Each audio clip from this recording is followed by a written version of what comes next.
Welcome to my channel. ఇప్పుడు వచ్చేసి మనం బకాసుర రెస్టారెంట్ మూవీ రివ్యూ చూద్దాం.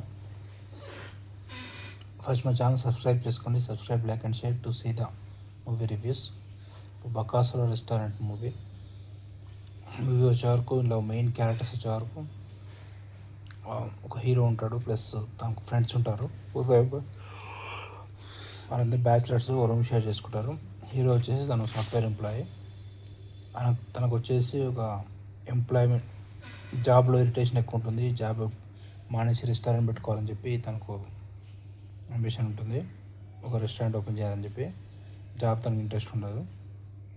అయితే రెస్టారెంట్ ఓపెన్ చేయడానికి ఏమేమి ప్లాన్ చేశాడు ఏంటి అది మూవీలో చూడండి. టోటల్ ఇక్కడ మెయిన్ స్టోరీ ఏంటంటే ఒక గోస్ట్ ఉంటుంది. గోస్ట్ వచ్చేసి ఒక నిమ్మకాయలో వచ్చేస్తుంది.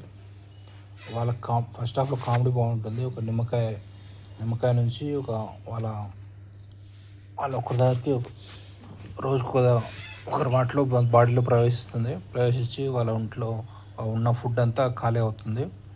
వాళ్ళు వండుకున్న ఫుడ్ అంతా. ఆ ఫస్ట్ హాఫ్ అంతా కామెడీ అలా బాగుంటుంది. నిమ్మకాయ నుంచి రోజుకొకరి బాడీలోకి దయ్యం ప్రవేశించడం అట్లా ఉంటుంది.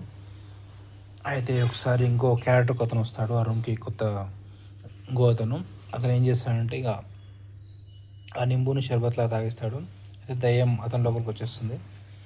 అట్లా కామెడీ బాగుంటుంది. అతను వచ్చేసి మొత్తం రోజు ఫుడ్ అంతా తినడం, ప్లస్ ఒక రెస్టారెంట్ అక్కడ కామెడీ బాగుంటుంది.